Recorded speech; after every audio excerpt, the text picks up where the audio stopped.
Okay, good afternoon and welcome to the 7th episode of Chasing the News, Stone Cold Sober, The Pros. My name is Aubrey Kay and I'm the producer of the Chasing the News web series.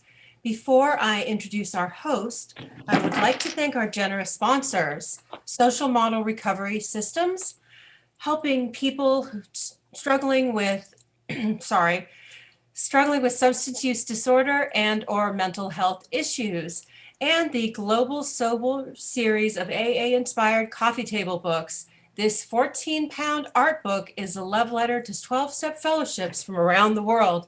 If you or someone you know loves AA as much as we do, Google Global Sober series and get your copy today. Each of our guests today, that means you four, will receive a copy of either Zen Sober. Big book. It is a big book. Liquid Sober. Oh my God. I'm gonna keep that by the door if anybody else wants to in. Generation Sober. United Sober Anonymous.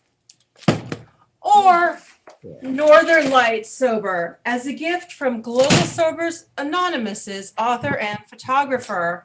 Also, for any of you watching out there, this beautiful book is normally $100, but our viewers get it for $40. And now, the creator and host of the Chasing the News series, the founder-director of the Real Recovery Film Festival, the editor-publisher of the Addiction Recovery e-Bulletin, a California certified drug counselor and former drug addict and drug dealer, Mr. Leonard Bushell, who's zooming in from the next room. Welcome, Leonard. Hey, thank you. That might have been TMI.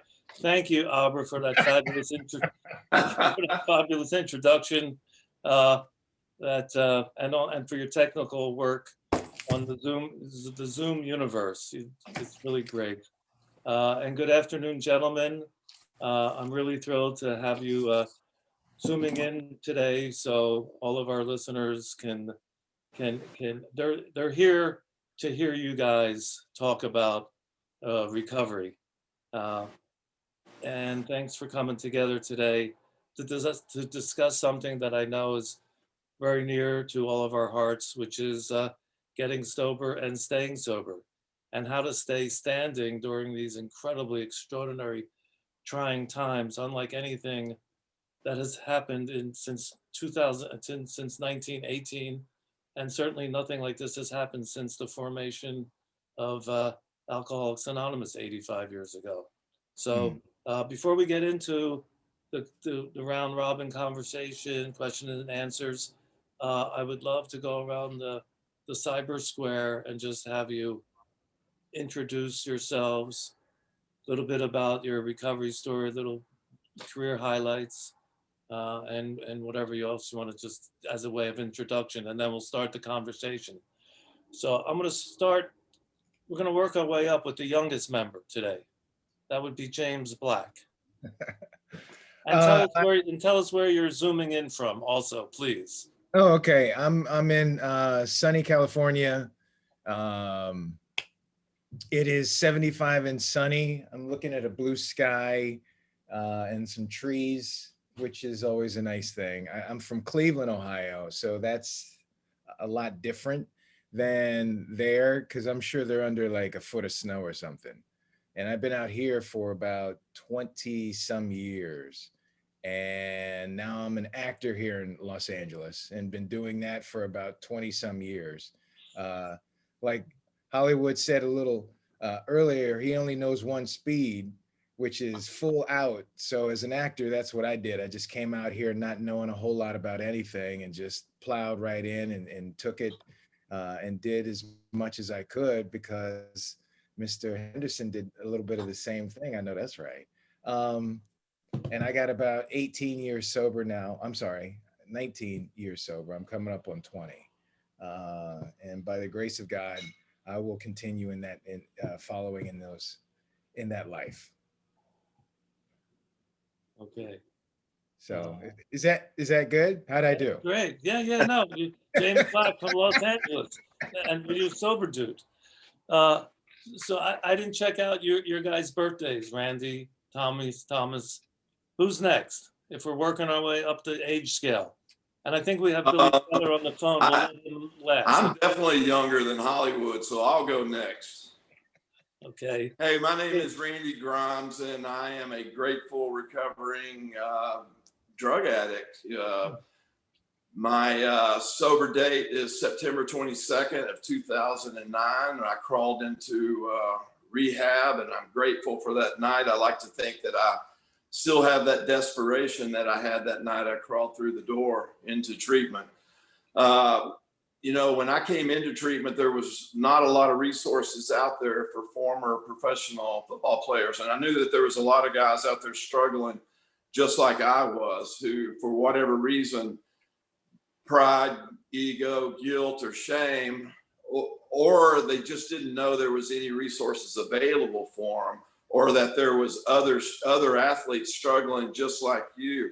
For one of those reasons, they weren't putting up their hand and asking for help. And these are guys that I played with and guys that I played against. So I started Pro Athletes in Recovery, a nonprofit to use my voice and the platform that I had to reach out to these guys. And, at the time, there were 17,000 plus former NFL players out there, and many of them struggling just like I did. So, I wanted to reduce the stigma and anything else that kept these guys from asking for help, create a resource for them, and started working with the Player Care Foundation at the NFL, helping these guys. And, it just blossomed. We were so successful. We helped so many guys that we started working with Major League Baseball and NHL, NBA, pretty much every organization that supports former athletes, and the Jockeys Guild, the Motorsports Safety Group,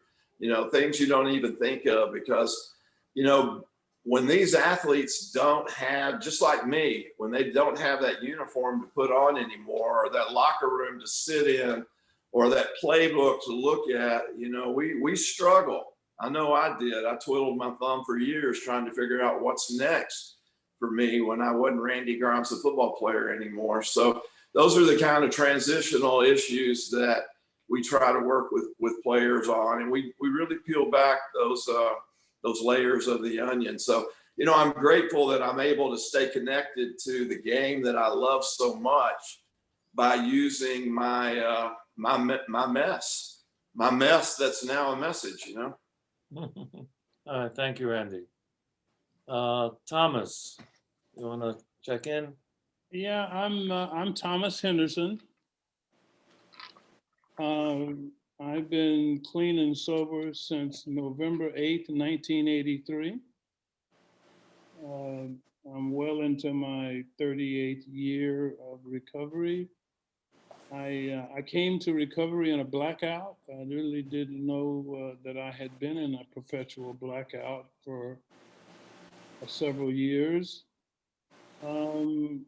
I did some time in jail, and but I went to jail sober and came out sober, and had just unbelievable help from Marvin Gaye, Richard Pryor. They paid my child support and helped me. So even in my darkest times, I started trying to do that next right thing. I moved back to Texas. I built a football stadium for kids. I won the Texas lottery. I won a $28 million lottery jackpot in 2000. I'm in sunny Florida with the pool in the back and the sun on the side. But I am a humble, recovering person. And it's still one day at a time for me. Mhm. But a certain comfort comes when you're in your 37th year, that it becomes normal to be normal. I've had therapies, psychiatrists, I've had sponsors. I still have the same sponsor for these 37 years. And so life as a sober man and the head of my family, there's a lot of responsibility, but it's very easy when you're present. When you're present, and so that's my story, and I'm sticking with it.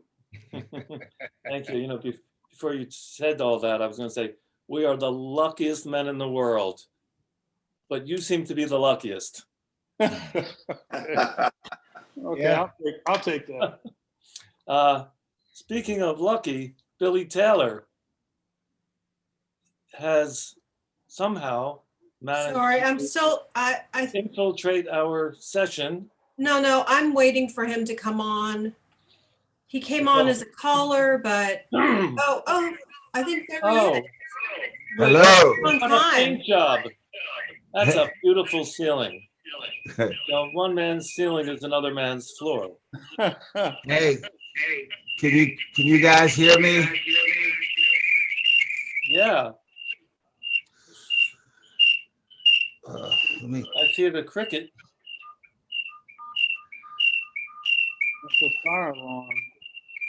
That's okay. Can you guys hear me now? Yeah, you're perfect. Yeah, we can't Yeah. see you. All righty. You know, it's a generational thing, you know, with the Zoom. Yeah. But anyway, I'm here, happy to be here. Thank God I woke up this morning. I can walk and talk and see. And to me, that's a great blessing. Billy, we just went around the Zoom room doing like a 2-minute introduction of ourselves. You want Also, to tell everyone where you are and what's your deal? and we can't Dr. quite see you, Billy. Stand Yeah. up or put the camera down. Okay, hold on. Oh, hey. There you are. All righty. There you go. All right. I'm kind of new to Zoom, kind of old school, you know. Sorry about my being late joining this meeting, but I'm Dr. Billy Taylor, and I live in Michigan, and I'm a recovering addict, and I don't mind sharing that with anyone with the world, you know. Recovering is the key word, and through the grace of God, August 17th of this year will be 24 years without a drink, drug, or a cigarette. And in 2007, I started my nonprofit, a 501c3, Get Back Up Incorporated. And that's what I do. I'm committed to helping men. It's an all-male facility, learn how to live without using drugs and alcohol. And alcohol is a drug, you know. Still, a lot of people don't consider that it is a drug because it's legal, but at one point I thought that was my best friend. But, you know, I'm here. A lot of my friends get on me, Leonard, and listening audience, that I'm not really big on celebrating specific holidays. I'm not against it, but in my life, with my highs and lows, ups and downs, and crazy turnarounds, I realize in my eyes that every day is a holiday. So I get to celebrate Christmas, New Year's, my birthday, Thanksgiving, every day. However, I will celebrate holidays with friends and family, but usually they have to remind me, you know, that it's a birthday or something. You know, I have 3 sons and a daughter, and so for example, just this past January, uh, I'm asleep, January 7th, and my daughter called and said, I said, "Good morning, Mariah." She says, "Hi, Daddy." She said, "Happy birthday." I was like, "Mariah, what are you talking about?" She said, "Dad, today is your birthday." So I say, "Thank you, baby. I appreciate it," but I'm not against birthdays. I'm happy to see them. That means you're still on this side of the earth, or the turf. But I'm just grateful. All right, thank you, Billy. I just want to say it is a coincidence that today NASA launched a rocket to Mars, and today there's a new Mars rover hitting the surface of Mars, and it's called the Perseverance. Oh, wow. I met Billy about 8-10 years ago. Billy made a great movie called Perseverance, and we showed it at the Real Recovery Film Festival in New York. And Billy came, and we had a great time. But the movie's called Perseverance. I'm sure it's available somewhere. It's terrific, and there's a new Perseverance on Mars, and that's what we're all doing. We're persevering through all this. So I just want to start with like the $24,000 question that people don't talk about when they talk about recovery. And that is, what role does spirituality play in your recovery, before and now? And have you had to add anything into your staying sober toolbox since the pandemic started 10, 11 months ago?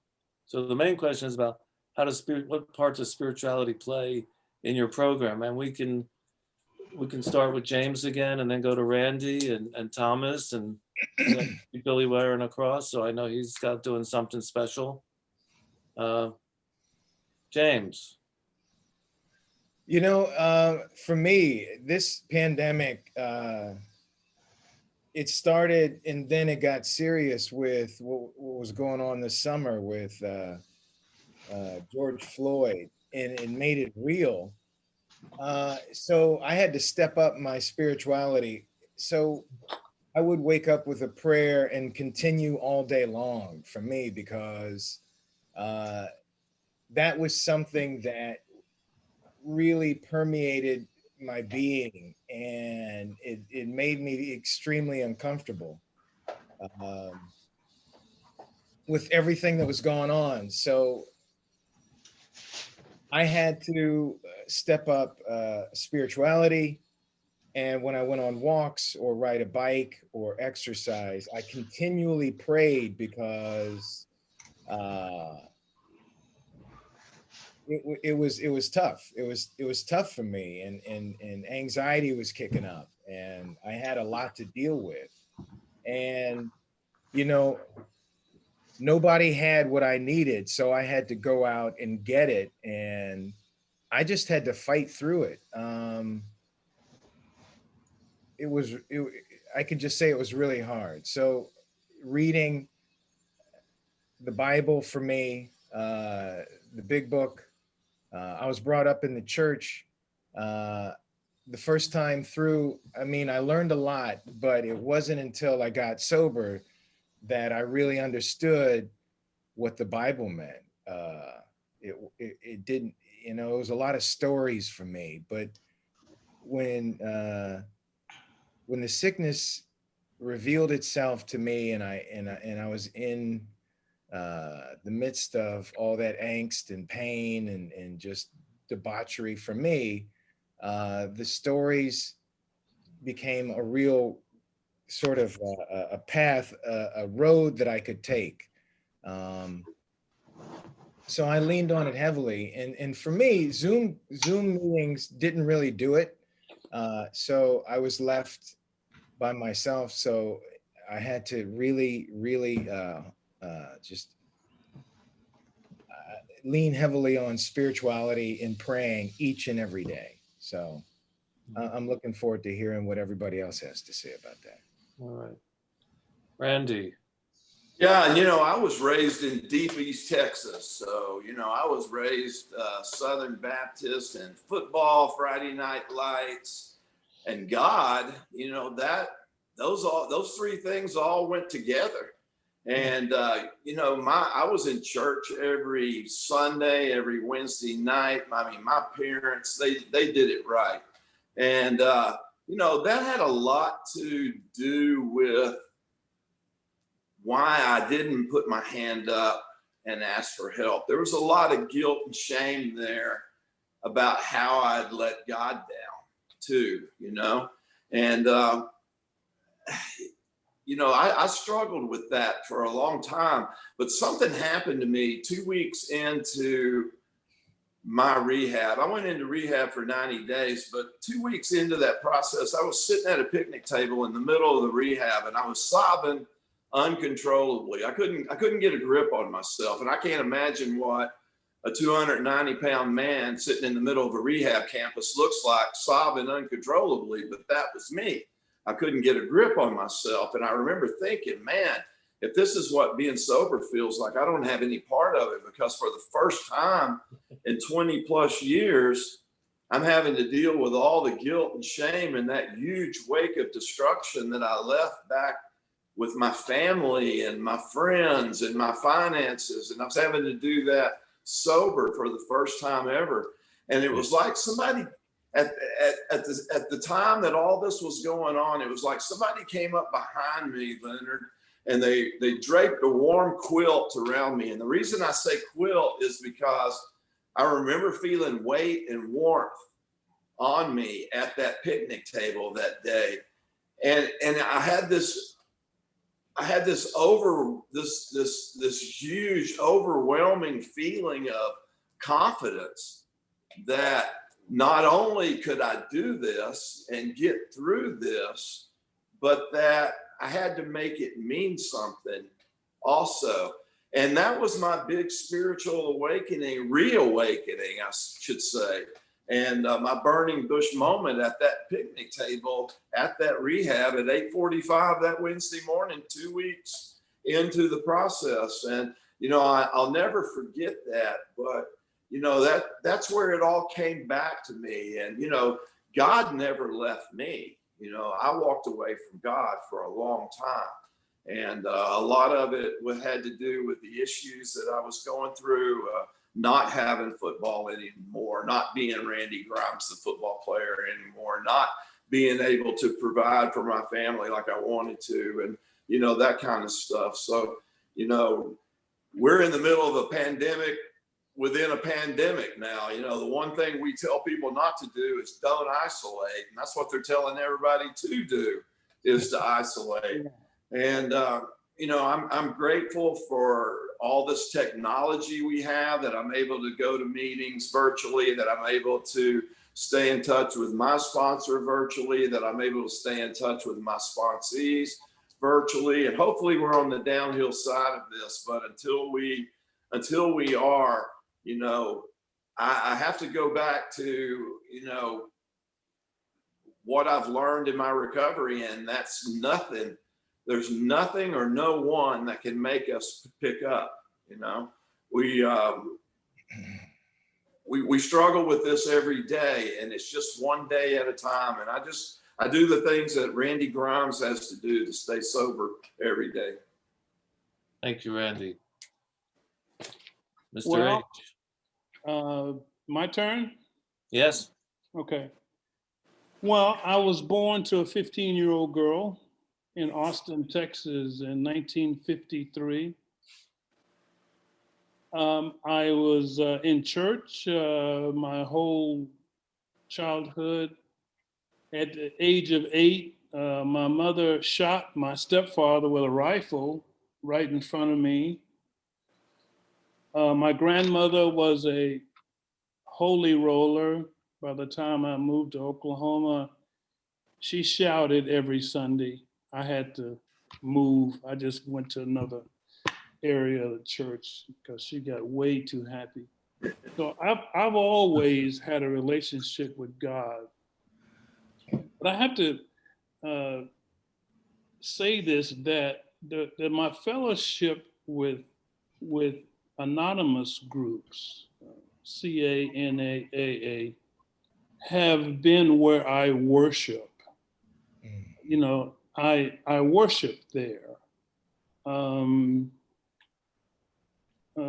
so my life, over the 37 years has been, I constantly worship God as I understand him.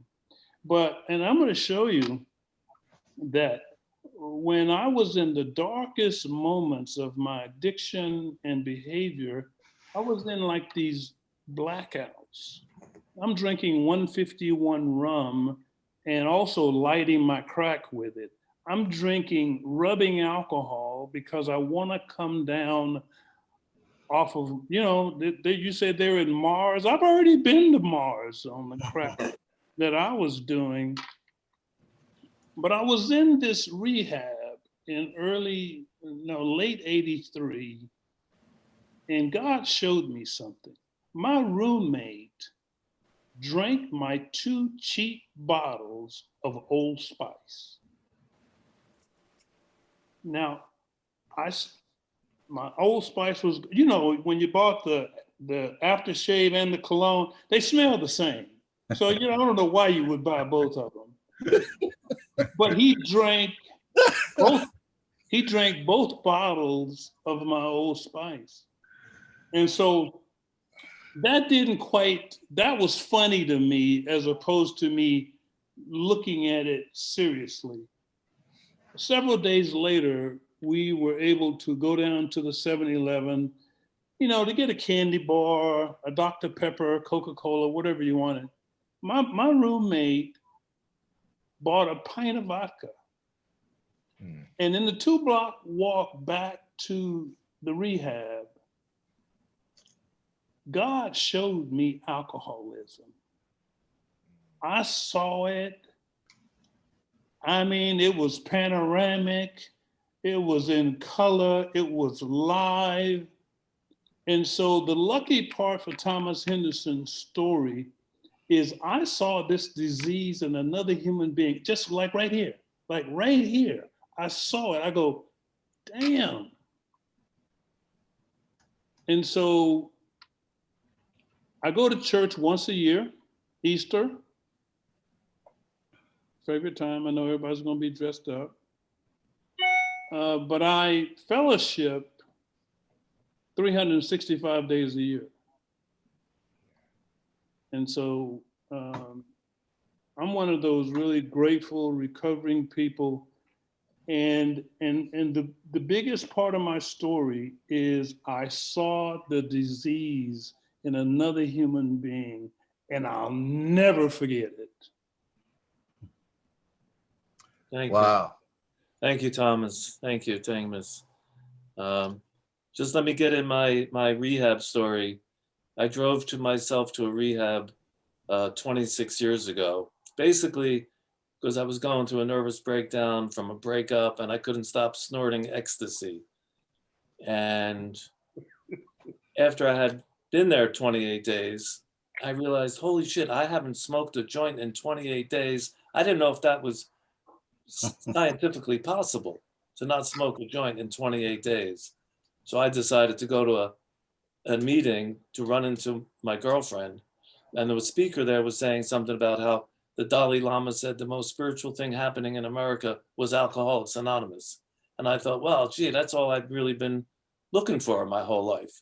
Now I can be sober, talk about spirituality and not be a hypocrite. And luckily for me, when I was younger, I heard a talk by Buckminster Fuller. And when he said, God is not a noun, God is a verb, it made everything fall into place for me. So I never had an issue with God, the verb. And what I miss, as Thomas was saying, it's satsang. Satsang is when a group of people come together to quietly worship the Almighty. And that's why I miss meetings. I miss holding hands every day or every other day with people I know or don't know and saying a prayer.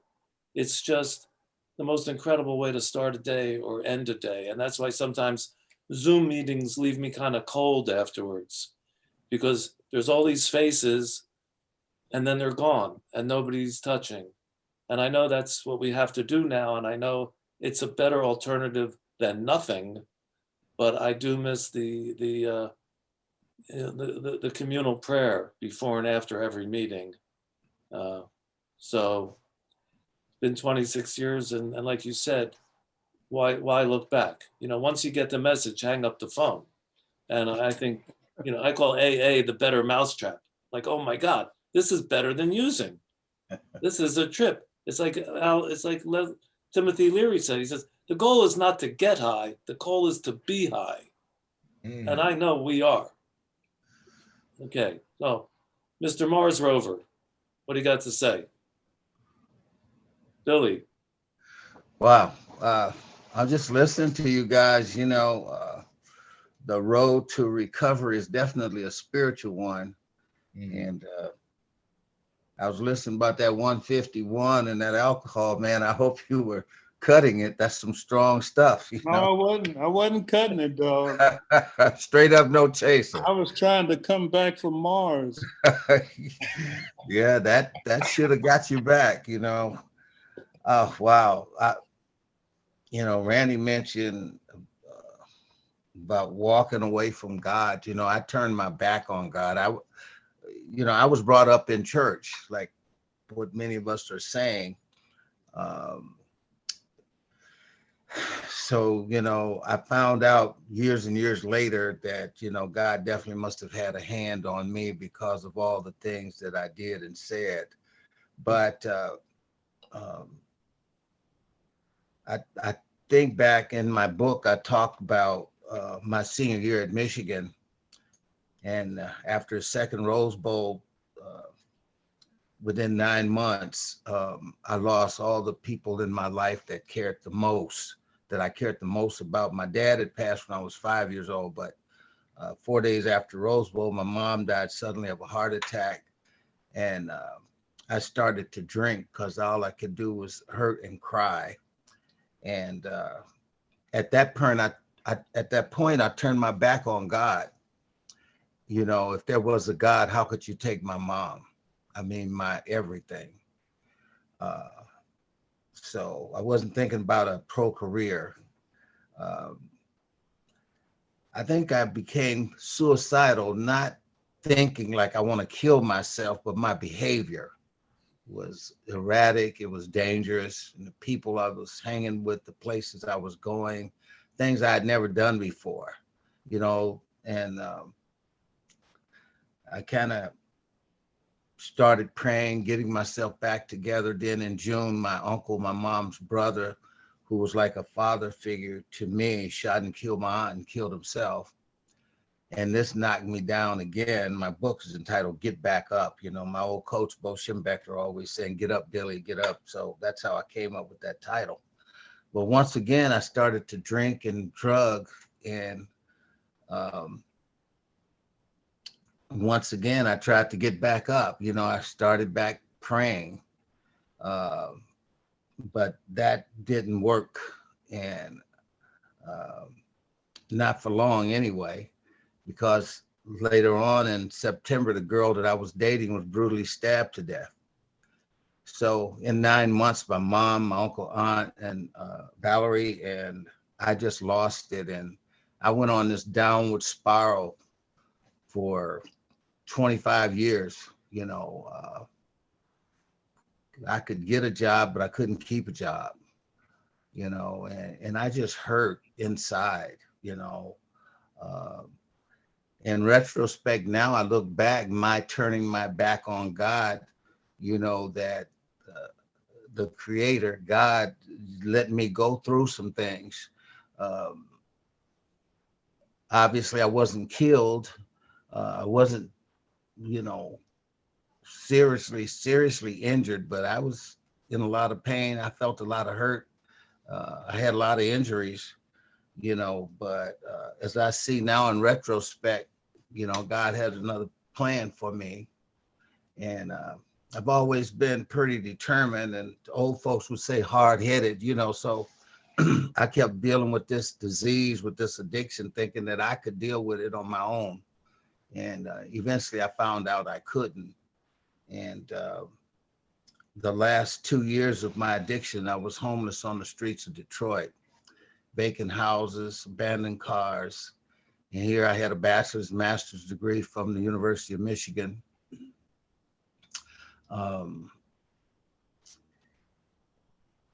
I realized after the second winter that I wouldn't make it another winter.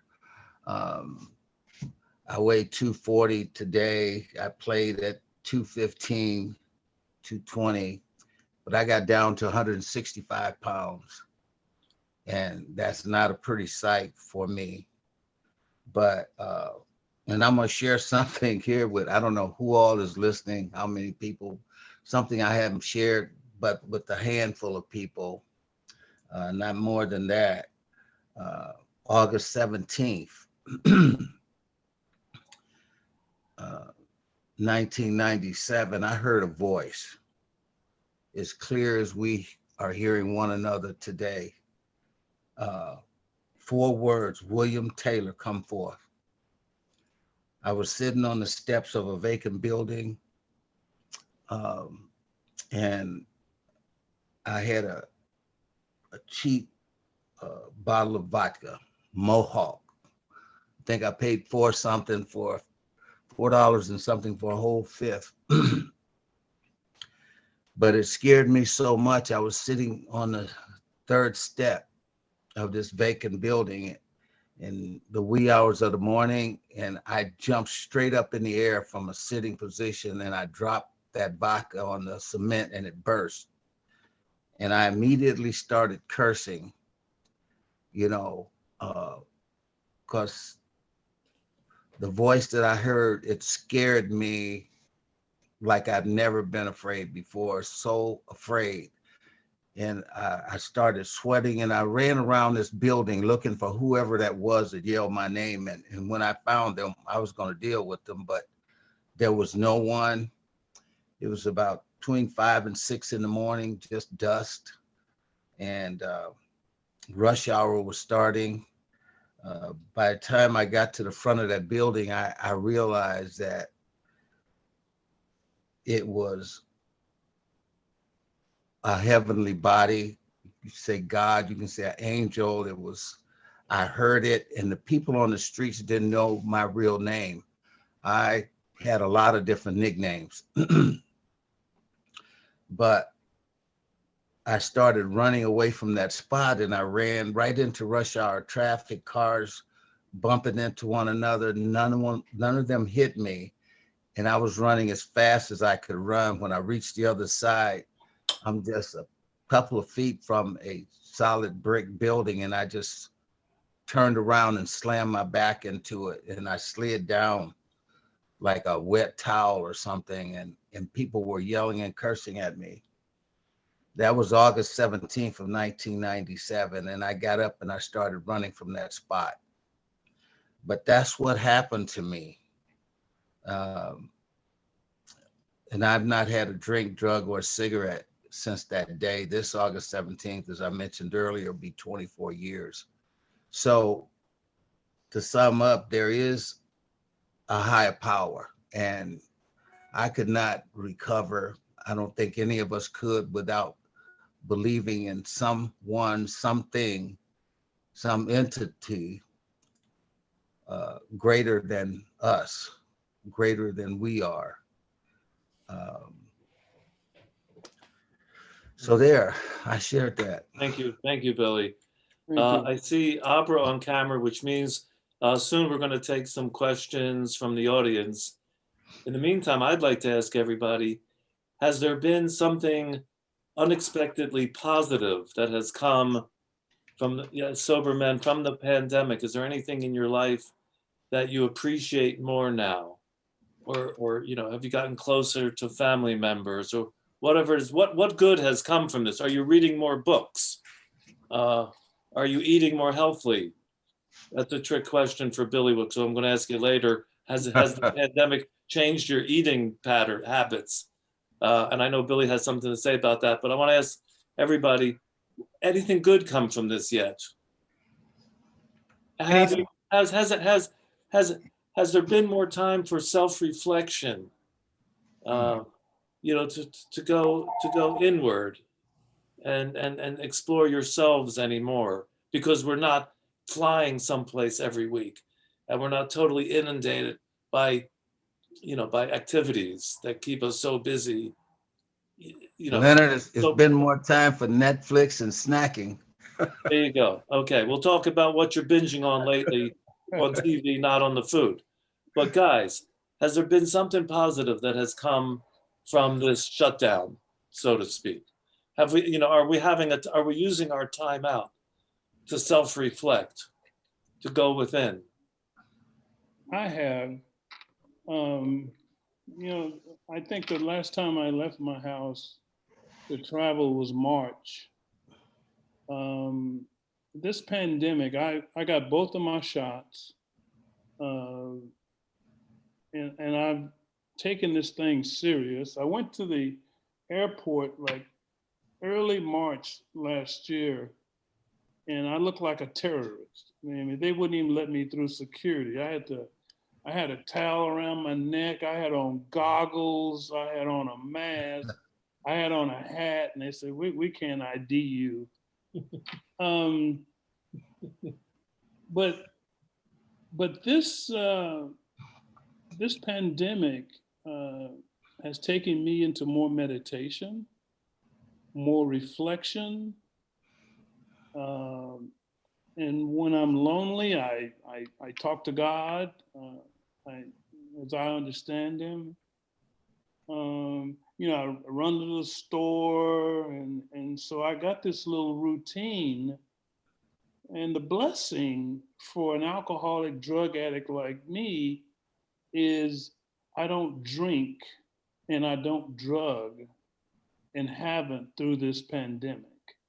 And so for some, these lonely times, and let's not forget that some of us suffer from some mental diseases, even sometimes undiagnosed. And so when you had your 12-step meetings and the camaraderie and all that, and then all that goes away and you're looking at a TV screen, I'm sure that many of us in and out of the rooms, that our use of alcohol and drugs has went up with pills and, let's just say it, cocaine, heroin, whatever your deal is. But I just had a friend of mine die from a fentanyl overdose, but he didn't know it was fentanyl. All it was white. So I tell you what, for me, there's enough scared. I'm scared of a Coors, which is what I drank most of my life until I went to the 151 run. I would just drink Coors beers, and then if it got just warm, I throw it out. I wanted it ice cold. And so I was never like, my alcoholism fell into my crack addiction because the same fluids that I was lighting my crack with, I would consume to come down from that. And when you had the kind of money and resources that I had during those 3 Super Bowls and those 5 years as a Dallas Cowboy, I had too many assets. And of course, I lost all those assets. But my alcoholism and blackouts, I mean, there are weeks that I don't remember. And you wake up and say, what, I did what? I was where? So I'm enjoying the Zoom stuff. I'm actually going to be doing the Pacific group on, I think it's May 12th. Of course, they require you wear a coat and a tie, but I'm going to do it, but I'm not going to wear any pants. So I just have to. I'm a rebel without a cause. I have no causes, but I'm doing that. I'm gonna be sitting right here with the tie on, the jacket, nothing below the waist. So No, Damn. Thomas, I had thought you said, I misunderstood. I thought you said you were afraid of the coup, but you were No. saying cores. yeah, You're yeah, afraid of the cores. I thought you said you were afraid of the coup. yeah. Okay, so who else has something to say about introspection or something positive that has come from the worldwide pandemic? Yeah, well, let me say that it's forced me to slow down, you Mhm. know, and focus on not only my recovery, but my family and the things that are most important, you know, and it's allowed me to work on the nonprofit and generate new ways of reaching out and reducing stigma.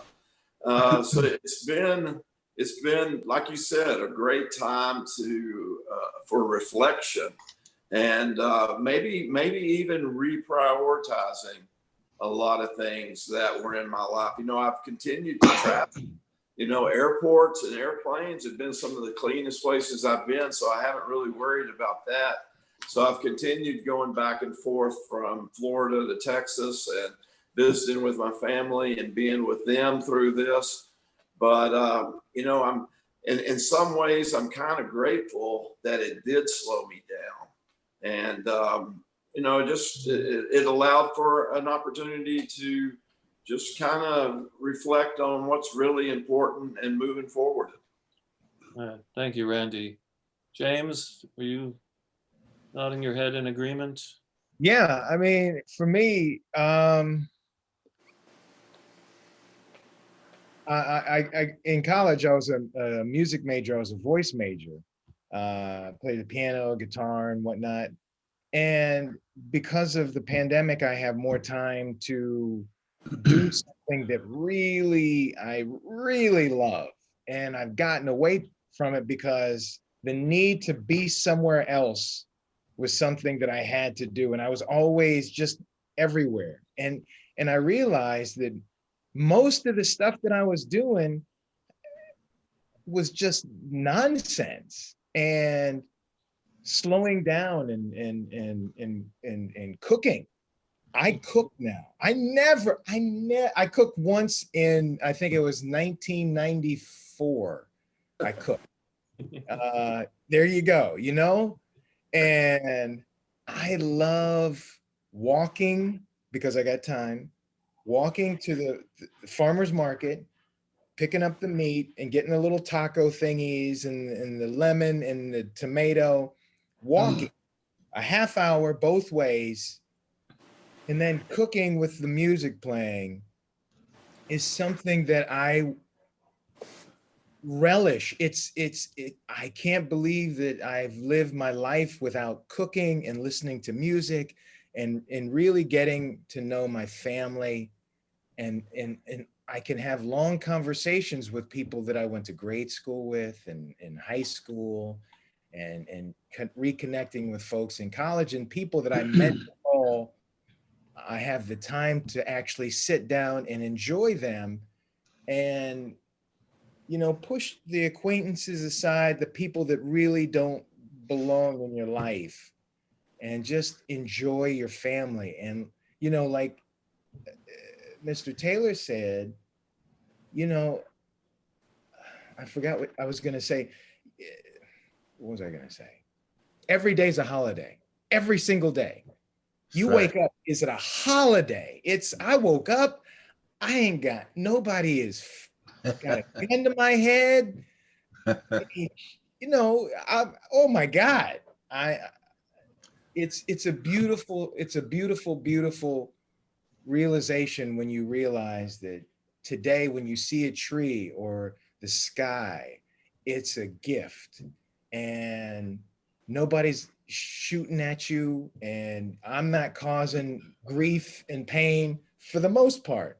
But sometimes in the post office or in traffic, you know, stuff gets a little crazy. But for the most part, I can walk away and nobody died because before, who knew, you know, that I've gotten kicked out of some of the nicest places that you've ever been. And, you know, the first time I got kicked out of the bank, I was like, what? I got kicked out of the bank. Why? Why? I don't understand. The first time I got kicked out of the airport, those things don't happen anymore. And I can get up every morning and just be happy. I can answer the phone and it's not somebody who wants to kill me or I want to kill. I can walk into any room. But, you know, the walks and, you know, one day I'm going to read a book, one day, and I still got time. But the one thing that I realized is I bought a bicycle, I ride it, and I can just go wherever. And you know, and the cooking and the piano, that's what I got. And that's all I got. Speaking of cooking fresh food, Billy, has the pandemic changed your eating habits at all? It really has. You know, the snacks are pretty much healthy snacks. I've become like about 80% vegan during this period. My son and his girlfriend were over. I do live alone. It's been easy to social distance. But when I decided about 8 months ago to do this, I emptied the refrigerator, you know, steaks, bacon, sausage, you know, shrimp. I gave all of that to my son. He was like, really, Dad? I said, yeah. So they wouldn't have had a picnic. So it's been about 8 months. I haven't had, the only meats I consume are like salmon and some chicken. And my healthy snacks, I mentioned snacks and Netflix, you know, watching so much Netflix, you know, and this whole thing about every day is a holiday, I've been able to actually practice that. You know, it can be today, could be my birthday, could be Christmas, could be New Year's. I mean, because after all, it's 24 hours, right? And then you look at Christmas. I'm not against Christmas. Thank God for the birth of Christ, but Christ really was not born on December 25th. In fact, it was in the spring of the year. And most people spend money that they don't have, you know, and get in debt for the rest of the year and all of that sort of stuff. So I've also talked with a lot of my family members. I've lost 3 sisters and 2 brothers, and I have 1 brother left. And then me being the youngest, the biggest and the handsomest. My brother was always, that was a family thing. You know, I missed that. I've been doing a lot of reflection about, you know, family and loved ones that we've lost.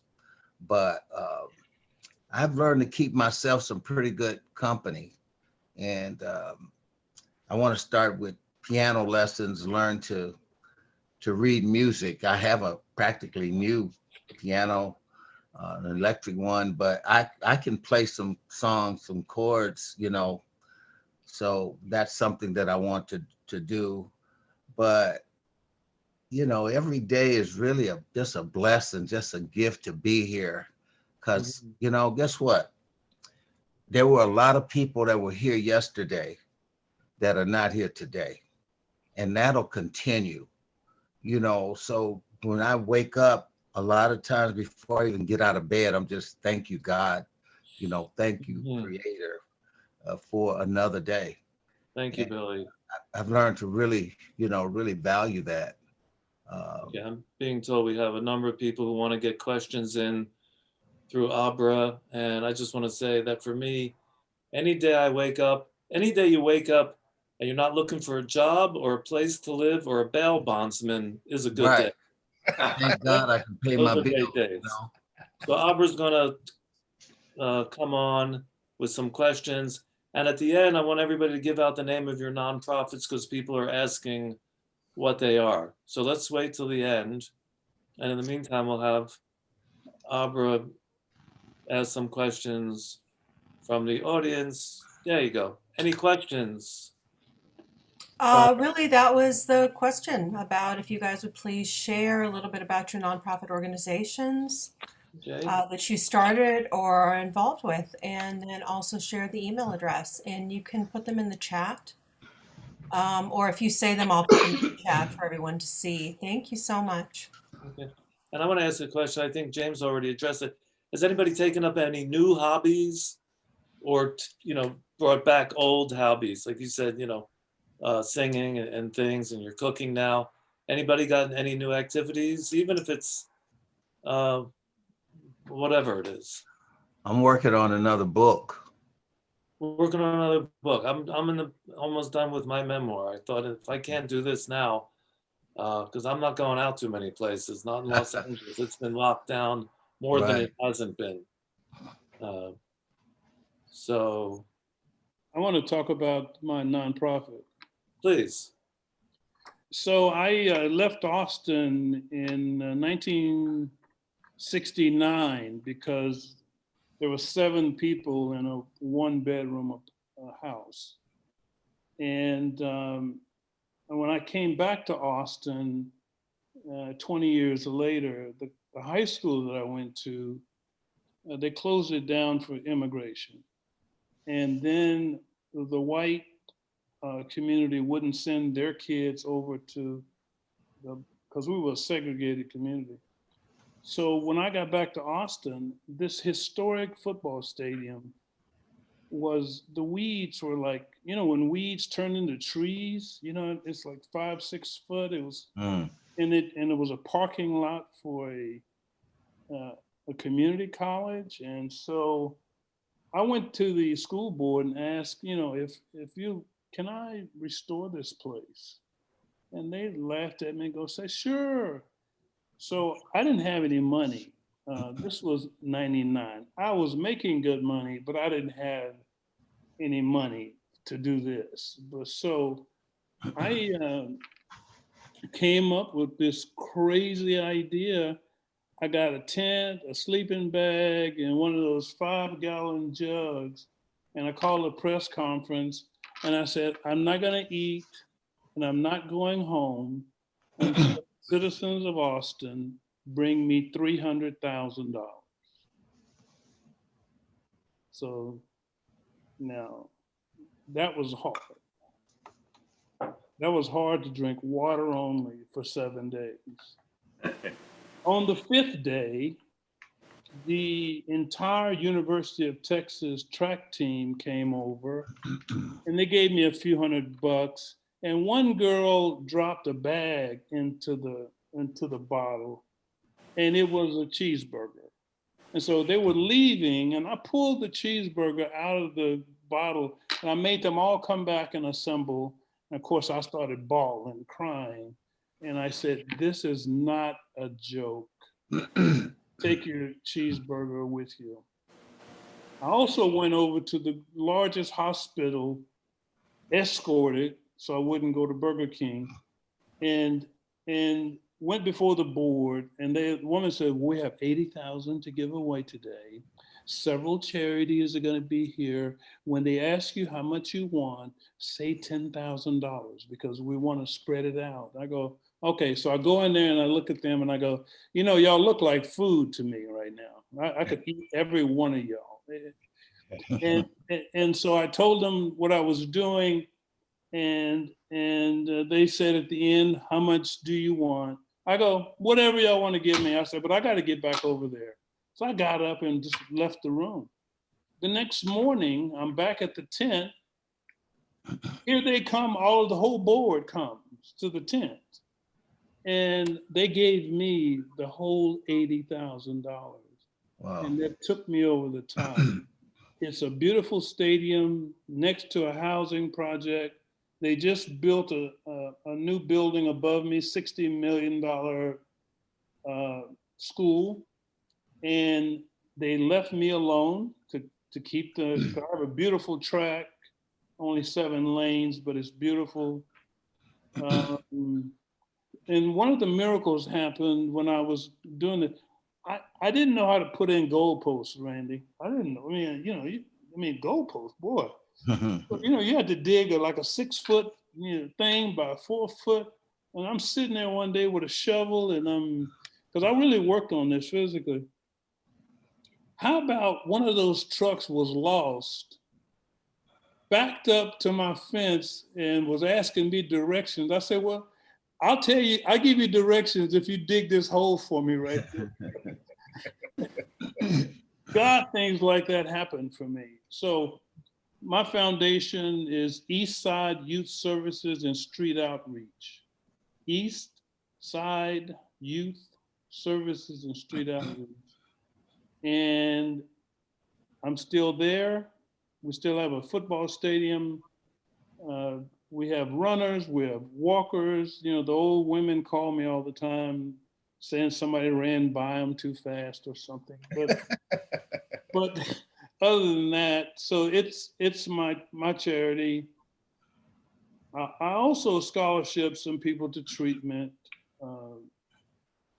So, matter of fact, Randy, I just donated to Horses Healing. Artists. Liz, yeah, Liz. I just did Yeah. a little contribution to her. Good. So life is good, and I want to tell anybody who's listening to this that recovery is possible. Recovery is serious. Recovery is a blessing. I never intended to become an alcoholic or a drug addict. I mean, who grows up and puts their hand up? I want to be a drug addict and alcoholic when I grow up. I think when I got fired from the Dallas Cowboys, it sort of, broke my, I could have handled that meeting so much better with Tom Landry. If the F word came out like 40 times. And so I really felt some guilt about that. So from 79 to 83, I was a total mess. But thank God, 37 years later, Thomas Hollywood Henderson is still alive and kicking because I made one decision. I made a decision to be clean and sober. And from all of that, every blessing that has come upon me has been handled with grace and gratitude. That's it. Thank you. Billy, you want to mention Get Back Up? Yes, I started Get Back Up Incorporated, which is a 501c3 in 2007. And I was just really blessed ever since hearing that voice on August 17th of 1997. I've been really blessed. I immediately started working on my doctorate degree and completed it after 7 years. Well, 5 years for the doctorate, but I lived in Vegas for 7 years and working in higher education. And I felt I needed to be doing more. So I moved back to Michigan, and that's when I started 2007. And I just been really blessed. I was speaking, my book had just been published, and I met this family, and they donated a lot of money. I'll just put it like that. And I was able to start, Get Back Up Incorporated. And I kept mentioning that because I've just been so blessed being clean and sober, and I mentioned at times to people, I'm happy to pay my bills, because there was a time when you pay what, pay who, but that's a blessing. You think about it, because we all have bills, right? And I've been in situations where I couldn't pay bills. So I look at it as a positive, but Get Back Up is, just a dream that I had that I wanted to give back and help people like myself that are suffering from alcohol and drug addiction. And, life just gets better and better and better, if you are true to staying clean and sober, and I let people know when they hear Dr. Taylor, I'm a teacher, not a preacher, but God is good. I just try to do the right thing and always try to help somebody because I've been helped so much, and when you spend 2.5 years on the streets in a state like Michigan, those winters are brutal, man. Brutal. Layers and layers of dirty clothes and abandoned buildings and abandoned cars, et cetera, et cetera. You know, it Thank you, teaches Billy. you something that you'll never forget. Thank you. And Randy, I heard Thomas mention this woman who made a film, actually, that we're going to show at the next Real Recovery Film Festival. We've accepted it and we think it was terrific. What's the name of that organization? That's called Horses Healing Hearts, and it's for children affected by addiction. Usually, obviously, parents that were addicts, and you know, it's a great organization that you know that's a big population there. And Liz does great work there with that charity. They help a lot of kids, and I'm grateful to support it. And you know, I think I've gotten better at a hobby that I already had, which is eating. You know, through the pandemic. I haven't cooked, but I live. I'm married to a great cook who fries everything. So I'm grateful for her, and but not the weight that I've put on. And I think I've also become a professional Netflix watcher. Too bad we don't get paid for that, right? We could do a whole show on that. Randy, how long have you been married? 38 years. Okay. Yeah, we got married. I met her my very first day at Baylor University, my freshman year, and we got married after our junior year. So she's been the real hero through all this. But I want to introduce my nonprofit, which is proathletesinrecovery.org. And I started that as a way to not only reach out to former guys and help anybody seeking help from addiction and mental health issues, but also to take former professional athletes that have come through the program and let them use their platform in educational pieces around the country in schools. And also the money that we raise, we use to help people with aftercare. You know, it seems like, to me, the most important part of this whole treatment process was when that door hit you in the rear end and you were leaving rehab. That was the scariest for me. And so what I wanted to do is see, it was easy to find people or find ways to get people into treatment and keep them there, but there was no money available for aftercare, whether it was ongoing outpatient services or intensive outpatient or sober living. So that's how we help guys and girls that are seeking help when they leave treatment with their continued therapy. So, you know, I'm grateful. I've also finished a book. It's at final editing now. Remind me not to ever write a book again. And hopefully that'll be out this summer, and I'm grateful for that. You know, I started that project as a way to kind of share my story, and I brought my family into it and let them have a platform in it too. And it's been a great healing opportunity for the entire Grimes family to be a part of that book, because you know, a lot of the stories I tell, they tell a lot different, because they remember it a lot better than I do. Rigorous honesty, that'll get you. Yeah, right. So James, you want to talk about any nonprofits you're associated with? You're friendly with? I got to tell you, I am not affiliated with any nonprofit at the moment. Because you're an actor in Los Angeles, I guess. Yes. You know, what I do is I volunteer. You know what? One place that I do volunteer it's called Helping Hands. They feed the homeless every Wednesday. It's man, I wish I was prepared to talk about it a little bit better, but they feed the homeless every Wednesday downtown. It's easy to find them.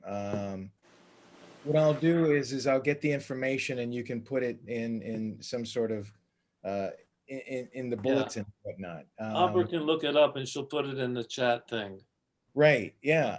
What I do is every chance I get, every holiday, somebody's I volunteer to feed the homeless. I always anything that I have laying around extra or people that I know have extra things, I'm always every day in service because it saves my life each and every day. When I get outside of myself and grabbing and pulling things into who I am and I'm giving away, it keeps me out of my head.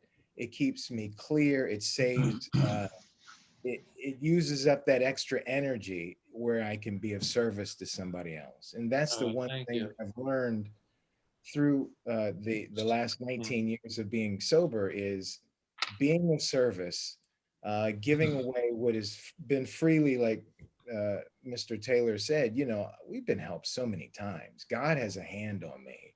I couldn't have done this by myself. When I was in a blackout or in places that I shouldn't have been, doing things that I should have not have been doing, somebody was looking over me, saving my life that day. And what I want to do is turn around and do that for somebody else. Thank you. Thanks, James. Man. Albert, should we start wrapping it up?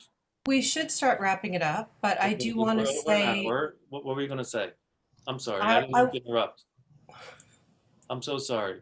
it's okay. I can bring what I want to say into the other room and you can say it if you want, or I can like hand sign it and you can interpret for me. I did want to say that I'll get to use. I did want to say that we have been streaming on Facebook this whole time, and while you guys were busy, I was posting it on your walls also. Anybody that I'm Facebook friends with, James, Billy, Randy, Leonard. And also, it will be available on our YouTube channel really quickly. Writers in Treatment. Writers in Treatment. Yes, it'll be available on our Writers in Treatment YouTube channel. So if you want to share it with anyone from there, a lot of people on it today have really loved it. I've really enjoyed listening to you guys. Thank you so much for being with us. And I will turn it back over to Leonard. Thank you so much, really, to spend this time with you. I can't wait to see you all in person someplace. I know we will get to shake hands and hug, bear hugs. It's going to be awesome. I know I appreciate all the wisdom you've already shared. I just want to end with, if you had one thing to say to a newcomer or someone who's struggling, whether it's an aphorism, a bumper sticker, a word, a phrase, just to end this with, you know, I'll go first because mine is, I have two of them. One is that when I see a frosted margarita with organic tequila at the pool, I'm looking at a liquid drug. And so my problems with drugs, and to me, alcohol is a liquid drug, so I don't go near it. And my other favorite saying is that it's a lot easier to stay sober than it is to get sober. I don't ever want to have to get sober again, but if I have a difficult day, I can make it till tomorrow, even with Zoom meetings. Okay, so Mr. Henderson, one thing to tell people, it's going to make a difference. Quit the shit. Say that again? Quit the shit. Quit the shit. Okay, love it. Simple. James. You know, for me, just one thing that is always sticking in my head that I've learned in the rooms is, you know, if you want self-esteem, something that I didn't have, and self-respect, if you want, do esteemable acts. If you want self-esteem, do esteemable acts. And that is, you know, for me, I didn't read the book. So when I see sober people, I listen to what they say, and it permeates, and you guys are the book, the big book to me. So be around sober people and do what they did. You do what they did. You follow what they do, and you'll get sober. Because on my own, I'd be dead. So it's just that simple. Hey, James, that was a paragraph. I'm going to go to Billy so I can say, all right, now we got Randy. So Billy. Yeah. That was a paragraph. What's the phrase? What's the bumper sticker? What's your favorite on the rooms when it, keep it simple, do unto others as you would have them do unto you. What's the thing? Are you asking me? Yes. Okay, well, someone told me a long time ago there was two rules. The first rule was don't use, and the second rule is don't forget the first rule. And I would add pray. Pray. Okay. Every day I light a candle for all the people who've died from COVID that day. And I've been doing it since last March, because when I heard about old people dying in nursing homes, I thought of my mother, and who's already passed. And I thought, for all those souls, I can light a candle every day in Hebrew or Israel. What is it? Jewish. And the Jewish people light a yortzeit every year for the people that they've lost. I do one a day because it's not stopping. And it's my contribution to help all the souls make an easy transition to the next, onto their next flight, so to speak. Anyway, Randy, let's wrap it up with the man with the plan. Yeah, I don't know about that. I guess the fact that we've all had this journey, it doesn't define us as men or women, but what we do with that journey from this point on does, and that it's okay to not be okay, but it's not okay to not put your hand up and ask for help. Okay. All right. Well, I want to say, I love you all, gentlemen, Abra. This has been a really special hour and 17 minutes.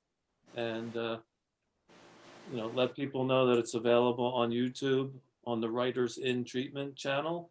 And I know we're going to get a lot of play, and we're going to make a lot of people think more deeply. Leonard, one brief comment. Very brief comment.